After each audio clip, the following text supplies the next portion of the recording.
Okay, so back in 2020, I'm at this crossroads in my life. I have to decide what it is I'm going to do next with my time and my energy. And up to that point, for the last 3 or 4 years, I've been focusing very, very heavily on growing Escape Climbing, which is our manufacturing business. And we were in a hyper growth phase where we went from $300,000 to about $3 to $4 million in top line revenue in just a span of 3 years, which in a manufacturing environment required a whole lot of infrastructure investment. It was a very difficult, very complex process, something that I had no experience with prior to that. And we had succeeded in getting to that level of scale where the team was able to continue building the machine without our direct input. And so I was finding that I had more and more time on my hands, and a decision had to be made about where I was going to allocate the freed up time and resources that I now had available to me. And initially it was really difficult. It was really difficult because there was like this mindset that I was more valuable to the equation than I really was. And so there was a little bit of ego wanting to hold on and say, I'm needed here. You guys surely can't do this better without me. But it became clear in 2020 when we went to the pandemic that my ego had no basis in reality. That the truth was, I wasn't necessary. The machine was growing just as well, if not better, when I wasn't in the office, when I wasn't involved in the day-to-day operations. And this became clear because with the pandemic, a lot of gyms shut down. A lot of businesses got wrecked during that time, but our business actually flourished. It expanded exponentially. And the reason for that was because up to that point, we were one of the very few companies that serviced both gyms and the direct-to-consumer. And so when all the gyms closed, all the people went home, they decided they wanted to build climbing walls at home.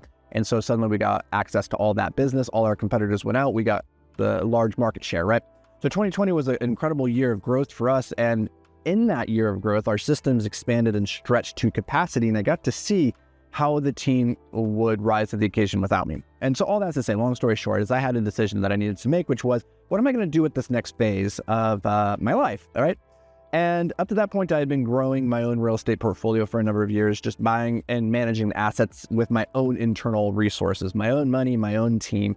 And in 2019, I started entertaining the possibility of raising capital from my friends and family and just bringing investors into the deals that I was doing. And so in 2019, 2020, I partnered with my partner who I'm still partnered with to this day, Dan. And we started raising capital. We started syndicating. We started raising funds for our real estate. In the last 4 years since 2020, we've raised around $50 million of capital and acquired over $100 million of assets. So it's been good, right? I share all that because back in 2020, I met this kid. We were doing these weekly multifamily roundtables where we'd get together, we'd bring in some industry experts, we'd do like a virtual Zoom networking event, right? During 2020, you couldn't really go to networking events. So we started being the host of the party, started throwing that. And there's this kid, he comes out of nowhere here. He's a local kid here in Minnesota, and he would start coming to those Zoom calls. He didn't have any real estate at that point. He just had dreams and ambition. Just young guy. I don't remember how old he was, but he's probably like in his early 20s. And he was working HVAC. So he was working as an HVAC maintenance engineer. He was making pretty good money doing that, right? But he wanted to get into real estate. He wanted to diversify into an investment portfolio. And he started showing up to all of these weekly calls, started making himself part of the community, started asking questions. And he did everything that he could to get close to me in particular to learn and grow from what we were doing on the portfolio side. And I just took a liking to this kid. He had like all the energy, all the ambition that you need to have to like succeed within that space. And so I took some time with him and kind of like pointed him in a direction, started helping him a little bit with underwriting and like some conversations with brokers, and helped him to, I think, avoid a pretty bad deal that he was about to hop into back in 2020.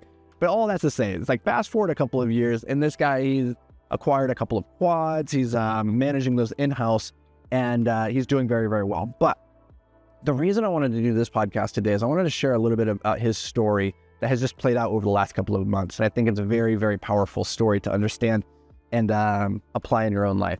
So back in July, so now it's September, back in July, June-ish maybe, I was talking to him and I was like, dude, what are you doing? Like, what are you doing with your life right now? Because you have this real estate portfolio that you're growing. You've also started becoming a real estate agent trying to sell houses, and you're still working as an HVAC maintenance engineer guy, right? What's the goal? What is it that you're trying to accomplish? And I know he's so entrepreneurial, he has so much capacity and potential if he would just focus on the actual business of his investing and the business of his real estate agency, rather than trying to do all three simultaneously. And he was like, yeah, I'm going to do this. I'm putting the money in the bank right now. I'm planning on leaving my job in a couple of months and all that stuff, right? And I said, listen, I need you to join the Beyond the Apex Accelerator. It's a big investment for you, and you're not quite to the level of all the other entrepreneurs in the group quite yet, but you're going to be there really fast. But the reason I need you to do this, the reason I need you to make this investment right now into yourself, is because I know I can help you, not just on the material, physical system side, but on the mindset side that you need to have to make that jump even sooner. He said, okay, let's do it. So he jumps in to the group, and we sit down for our first strategy call. Actually, it was right here at these tables. He comes over to my apartment building. We sit here looking over the river, or the great view, and we sit down and do a brainstorming session about what's your goals? What do you want for the next year?